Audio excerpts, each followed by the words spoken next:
nuestro congreso de ASINVIR. Este es el simposio dedicado a SARS-CoV-2. Estamos en el Salón Jaime Galindo Quintero. Me acompaña como presidente de sesión el doctor Carlos Humberto Saavedra y mi nombre es Jaime Patiño. Como primer conferencista tenemos al doctor Esteban Martínez. Él es consultor senior de la Unidad de Enfermedades Infecciosas y profesor asociado de Medicina del Hospital Clínic de la Universidad de Barcelona, en España, y él nos va a hablar acerca de coinfección VIH y COVID-19. ¿Es un factor de riesgo? Entonces, pues, damos la bienvenida al doctor Esteban Martínez. Muy bien, muchas gracias por su atención. Muchas gracias, doctor Jaime Patiño, y también muy agradecido a los organizadores del cuarto Congreso Colombiano de Virología Clínica por su amabilidad en invitarme, y un saludo a todos los colegas colombianos. Les hablaré del tema de la coinfección del VIH y el COVID-19, que es de tanta actualidad y que sigue planteando todavía problemas y dudas en cuanto si realmente los pacientes con infección por VIH tienen un mayor riesgo de contraer COVID o tienen también un mayor riesgo de gravedad o de muerte por COVID. Intentaré darles los datos que tenemos hasta la fecha. Estos son mis conflictos de interés. Bien, miren, desde el principio, y probablemente todos ustedes son conscientes, a poco que trabajen en la infección por VIH o tengan interés, de que las grandes instituciones de salud de todo el mundo consideraron a la población de personas que viven con VIH como una población especial, y de hecho emitieron algún tipo de nota o de recomendación en este sentido. Aquí tienen, por ejemplo, los CDC de Estados Unidos, pero también la Organización de las Naciones Unidas para el HIV y SIDA, UNAIDS, también emitió una nota específica.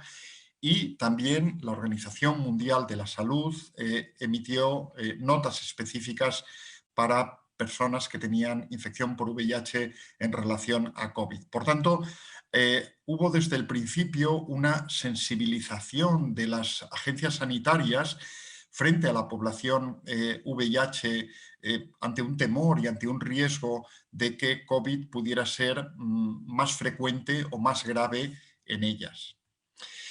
Y de hecho, hubo medidas específicas, algunas similares a la población general, como eran, pues no puede ser de otra manera, el mantener la distancia, el tener una higiene determinada, el ser prudente y estar en casa o estar aislado si uno se encontraba mal, pero había algunas recomendaciones específicas que tenían que ver con el tratamiento antirretroviral. Y de hecho, la recomendación podríamos resumirla en que no se abandonara el tratamiento antirretroviral y más bien al contrario, se asegurara, se garantizara su abastecimiento para que de esta manera se pudiera mantener el tratamiento en unas condiciones adversas de salida a la calle o de incluso acudir a la clínica o a la farmacia para poder obtener este tratamiento.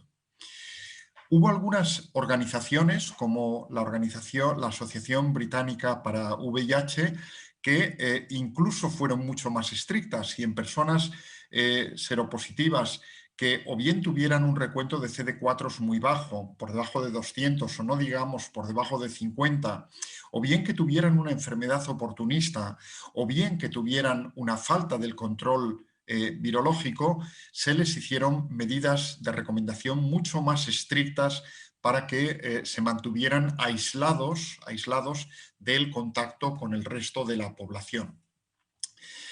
Bien, claro, todo esto que en España, igual que en Colombia, me imagino, fue algo que vino como un tsunami, fue algo totalmente abrupto, no planeado.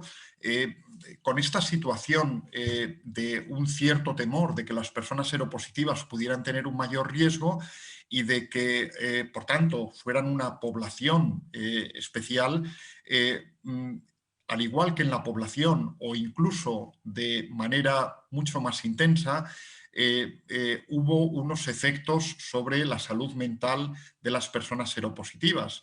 Y este es un estudio de Turquía con un cuestionario y se puede ver pues, que las personas que eran ya más vulnerables desde el punto de vista de salud mental, que tenían enfermedades psiquiátricas subyacentes o bien que percibían que tenían alguna carencia para poder cumplir esas medidas de aislamiento, o que vivían con alguna persona que tenía COVID-19 o que tenía más riesgo de tener COVID-19, pues tenían un mayor riesgo de ansiedad, que es el principal problema que han podido tener las personas con infección por VIH. Y este es otro estudio similar, también una encuesta de otra zona geográfica del mundo, de Estados Unidos, de la zona central de Estados Unidos, donde también pues, se puede ver que mediante una encuesta que era voluntaria, pues las personas seropositivas tuvieron un impacto sobre su salud mental, sobre su bienestar psíquico apreciable y en una proporción importante. Una de los temores más grandes era que el tratamiento antirretroviral pudiera sufrir recortes en su distribución y, en último término, en el mantenimiento de ese tratamiento por las personas seropositivas. Y desde el principio de la epidemia, esto son datos de la OMS, pues se hizo constar esta preocupación y se intentó alentar todo tipo de medidas para que esto no ocurriera. De hecho, en alguna modelización matemática que miraba el efecto negativo, dañino que podría tener el COVID-19 sobre un aumento de la mortalidad en personas seropositivas, se vio que la interrupción del tratamiento antirretroviral, como pueden ver abajo, tanto en la incidencia a la izquierda como en la mortalidad a la derecha, esta interrupción del tratamiento antirretroviral era la que tenía un efecto mucho más grande y mensurable, superior al de el abandono de otras medidas de prevención o el abandono de otro tipo de testeo sobre VIH en personas de riesgo. En España, y al igual que en Colombia, me imagino, los médicos que llevamos pacientes con infección por VIH tuvimos que espabilarnos, tuvimos que adoptar medidas de carácter excepcional y urgente para poder mantener un mínimo de atención y de garantía del tratamiento antirretroviral en las personas seropositivas. Y de hecho, GESIDA, que es la organización, el grupo en España de profesionales que nos dedicamos o que tenemos interés en VIH, y hay muchos clínicos que atendemos pacientes seropositivos, fíjense que en una encuesta que hicimos a la que respondieron espontáneamente 100 socios, que es el 16% de los miembros de GESIDA y alrededor de unos 700, nos venían a decir que habían hecho teleconsulta en el 100% de los casos, que esta teleconsulta era mayoritariamente por teléfono, es decir, de la manera más básica, pero también el email podía ayudar, la videoconferencia, que es más sofisticada, muy poco, no es habitual, y se había hecho generalmente con pacientes que ya tenían un contacto con la clínica, que llevaban un tratamiento. Se había intentado utilizar en algunos casos alguna otra medida para garantizar, por un lado, la calidad de la asistencia, como checklist o como una orden en el desarrollo de la entrevista, pero esto era muy poco frecuente y nos dimos cuenta de que realmente pues, esta novedad nos había pillado de improviso y de hecho desde GESIDA, a raíz de esta epidemia, se han dictado normas y hay un documento que ustedes pueden acceder de forma libre sobre un mínimo de recomendaciones para hacer la teleconsulta de pacientes con infección por VIH. Si ponen GESIDA en Google, por ejemplo, o en cualquier otro buscador, GESIDA, documento de teleconsulta, podrán acceder a él sin ningún problema.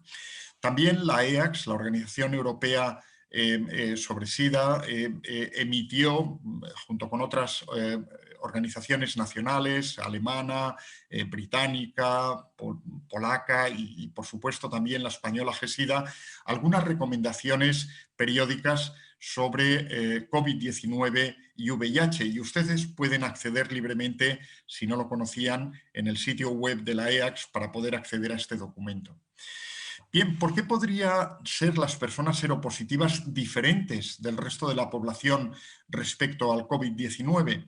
Pues fíjense, hay factores tanto negativos que hacen pensar que podrían ser una población de más riesgo, peor, y hay factores también protectores para pensar que podrían tener un menor riesgo.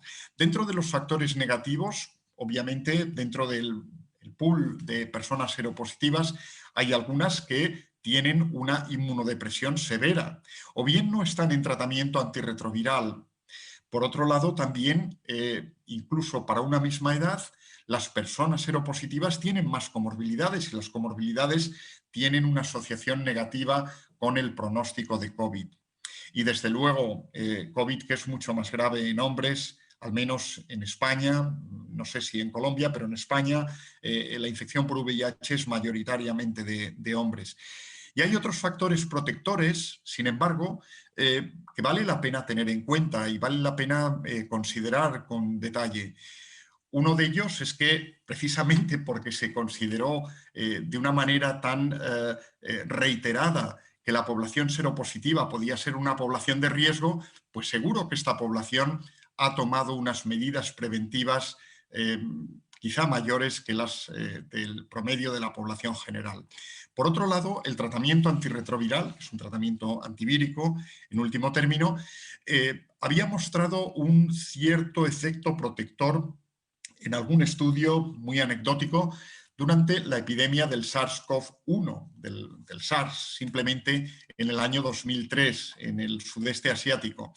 Y, por otro lado, también ustedes saben que el lopinavir-ritonavir se testó para COVID en la clínica y en ensayos capitales, aunque finalmente no mostró beneficio. Y algunos análogos de nucleósidos que inhiben la replicación del VIH pueden inhibir también in vitro a una enzima de replicación del SARS-CoV-2, que es la RNA polimerasa. También el SARS-CoV-2 es un RNA como el VIH, y eso habría una cierta expectativa que pudieran tener un cierto efecto. Y finalmente también incluso se comentó, aunque de una forma muy especulativa, pues que el hecho de que las personas seropositivas tuvieran una inmunidad anormal podía ser un factor preventivo para que precisamente esa hiperrespuesta inmunitaria que se ha dado en llamar la tormenta citoquímica, pues no se produjera en las personas seropositivas. Sea lo que sea, yo les pondré la evidencia de lo que tenemos hasta ahora. Por un lado, vamos a hablar de un estudio que se llevó a cabo en España, es un estudio que es retrospectivo, que incluyó a cerca de 80.000 pacientes seropositivos, esto es más de la mitad de los pacientes que están en control en España, y en 60 hospitales de todo el territorio. Este estudio se ha publicado en Annals of Internal Medicine y donde hubo 236 pacientes diagnosticados de COVID.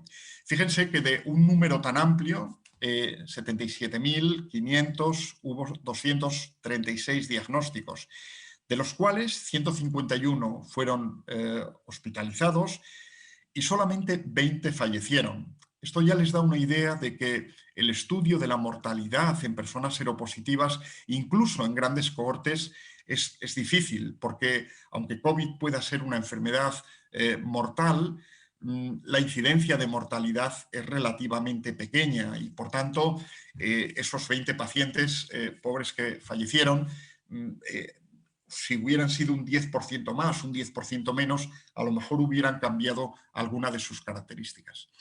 ¿Qué es lo que podemos ver en primer lugar en este estudio?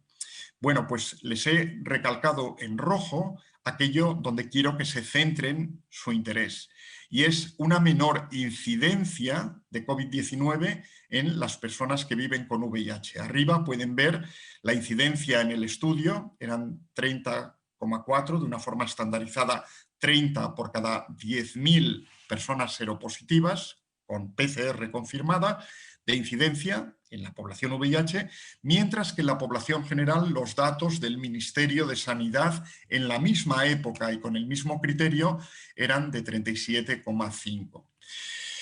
Bien, nosotros también en el hospital y en un estudio prospectivo comparando nuestra cohorte tiene 5.500 pacientes en la ciudad de Barcelona, la mayor parte son ciudadanos de la propia ciudad o de la conurbación, pues miramos la Standardized Incidence Rate Ratio, es decir, la tasa de incidencia estandarizada en la población VIH y en la población de Barcelona en el mismo periodo. Y en rojo, en la parte media baja, les señalo que la población seropositiva tenía una incidencia menor. En este caso, fíjense que era tan menor como un 67% menos que la tasa de la población general. Por tanto, poblaciones que viven en la misma zona geográfica, con un diagnóstico similar, que era PCR, en una época similar hubo menos incidencia de COVID en la población seropositiva.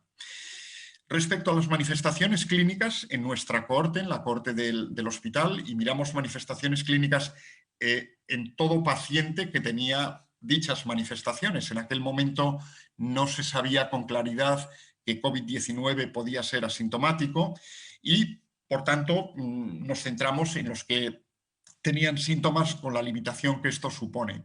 Pero también, como era un estudio prospectivo, incluimos pacientes que tenían síntomas con sospecha de COVID-19 y que acabaron teniendo otras cosas. Y este es el primer mensaje. Una persona seropositiva, aunque tenga clínica compatible con COVID-19, puede tener, como cualquier otra persona, otras cosas diferentes de COVID. Faltaría más. Y dentro de estas cosas, el recuento de CD4, la situación de riesgo que presenta el paciente u otras características epidemiológicas y clínicas pueden guiarnos hacia un diagnóstico. Fíjense que de alrededor de 68 personas que fueron incluidas en el estudio, un 1,2% de la población con COVID confirmado, con COVID sospechado, tuvo confirmación el COVID por PCR o por serología en 42, y en 11, en un número pequeño pero proporcionalmente importante, el diagnóstico fue una neumonía neumocócica, sífilis, infección del tracto urinario, tuberculosis, etcétera, incluso situaciones no infecciosas como una cetoacidosis diabética. Las características clínicas no fueron diferentes y, por tanto, el mensaje es que la clínica puede ser igual que en la población general, pero igual que en la población general y de una manera peculiar en aquellos pacientes con bajos recuentos de CD4, no olvidar las causas clásicas que pueden afectarles.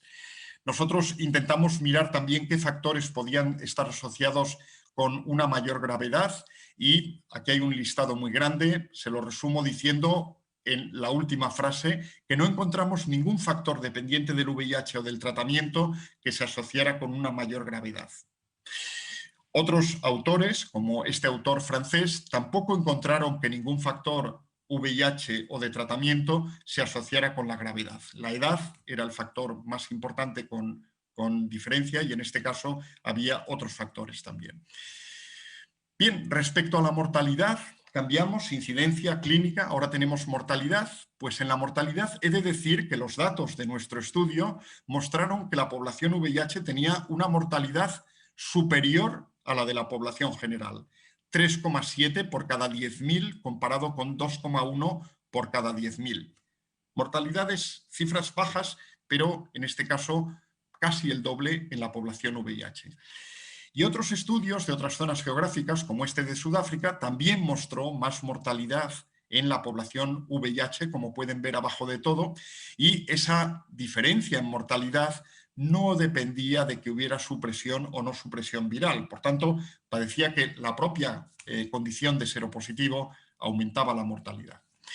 ¿Qué tenemos en otros contextos? Bueno, pues en el Reino Unido, un estudio que se llama Open Safely, ya ven, sobre 14.800 muertes, ellos miraron muertes de personas con COVID, vieron que 25 eran VIH positivos. De nuevo, un número muy pequeñito, pero abajo de todo se puede ver que el riesgo de mortalidad por COVID era mayor para las personas seropositivas. Y lo mismo en otro estudio del Reino Unido, ISARIC. Este es un estudio que ha sido publicado en Clinical Infectious Diseases en este momento. Y fíjense que aunque la mortalidad bruta arriba del todo no es diferente, o incluso uno podría pensar que es menor, cuando se ajusta por otra serie de factores acaba siendo mayor en la población VIH. Pero de nuevo, les vuelvo a llamar su atención sobre 26 muertes solamente de casi 14.000. Poca mortalidad, unos pocos números más arriba o más abajo y realmente pueden cambiar el escenario.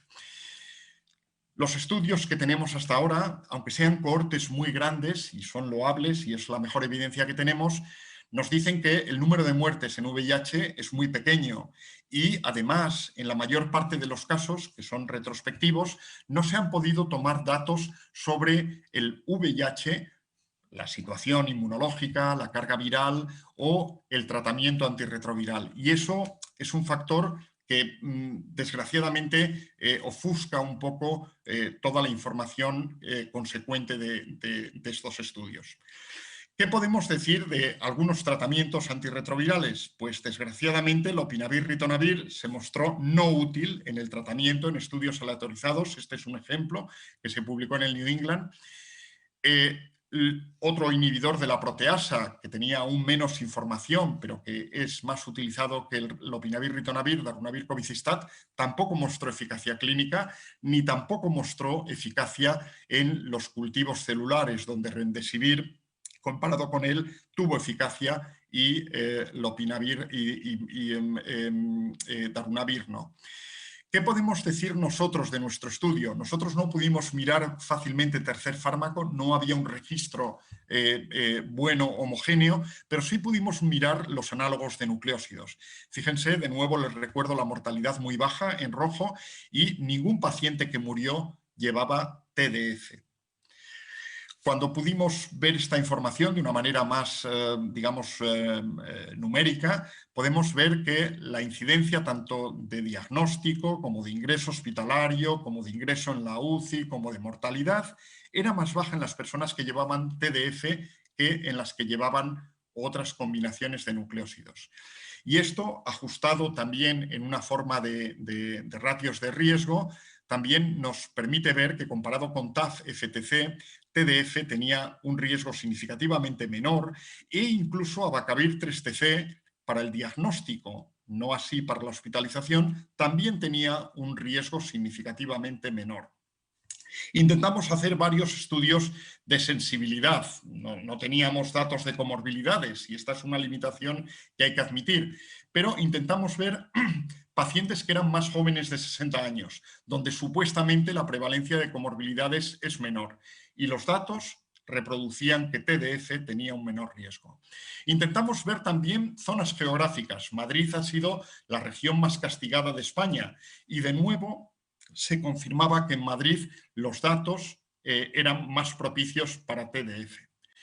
También intentamos distribuir a los hospitales por aquellos que mayoritariamente utilizaban tenofovir como TDF frente a aquellos que utilizaban mayoritariamente, más del 70%, tenofovir como TAF, porque a veces son decisiones políticas en el uso de uno u otro o de otro tipo. E intentamos verlo de esta manera y de nuevo se reproducían los resultados generales que habíamos tenido.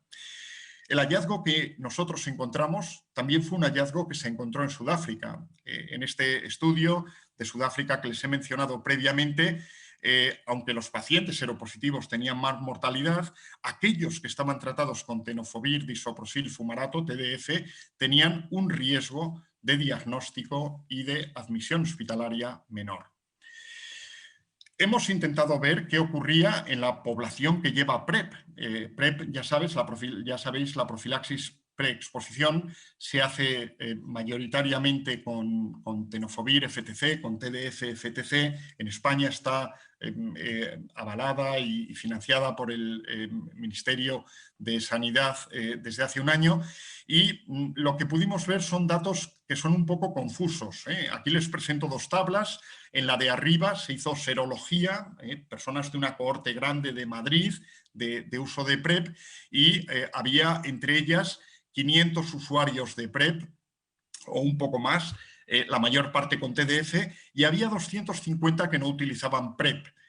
Fíjense que las positividades de anticuerpos eran, digamos, apreciables en ambos grupos, e incluso, si me apuran, eran más elevadas en las personas que llevaban PrEP que en las que no lo llevaban.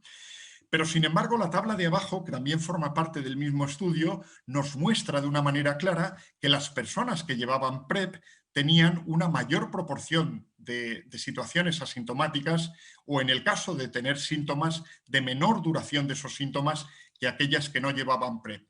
Por tanto, hay que tener en cuenta todos estos matices a la hora de evaluar estos resultados. ¿Qué datos tenemos de TDF que avalen su potencial clínico?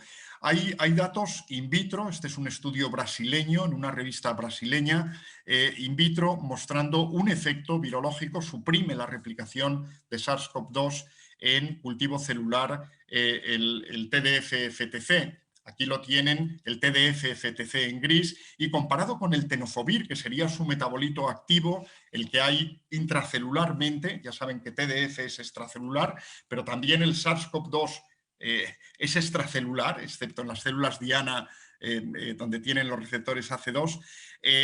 Fíjense que las diferencias eran claras con tenofovir y TDF.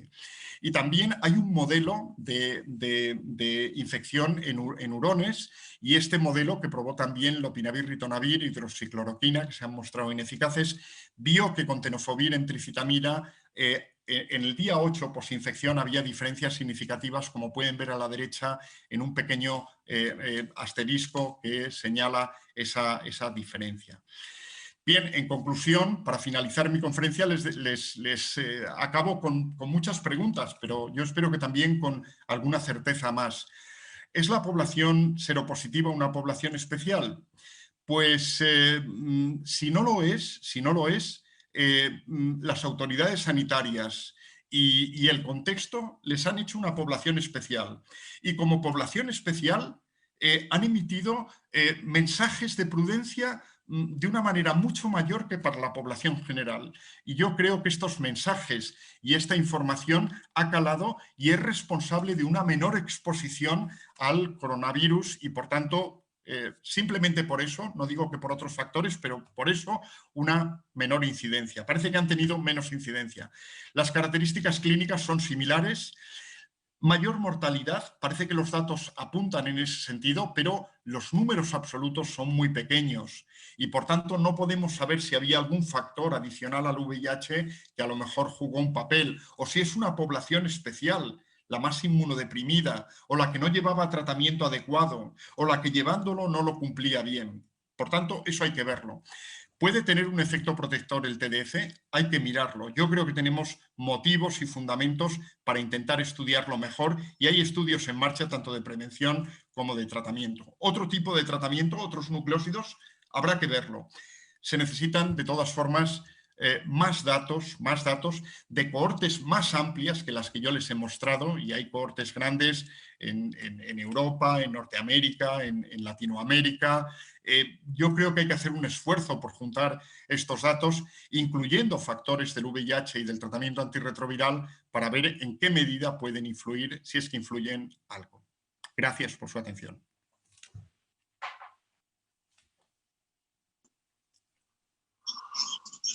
Muchas gracias, doctor Martínez, por su conferencia con datos interesantes. Nosotros vivimos una época, pues también como ustedes, me imagino yo, con el uso del Lopinavir, Ritonavir, la expectativa que se tenía fuerte frente al uso de este medicamento como antiviral para el SARS-CoV-2, y pues sabemos los resultados también de los estudios que se han llevado a cabo. Y ahora que usted menciona el efecto del tenofovir, pues muy interesante, y ojalá estas investigaciones pues nos lleven a conclusiones más sólidas. Muchas gracias, doctor. Por Muy bien. efectos de tiempo no podemos hacer preguntas. Muchas gracias, doctor Martínez.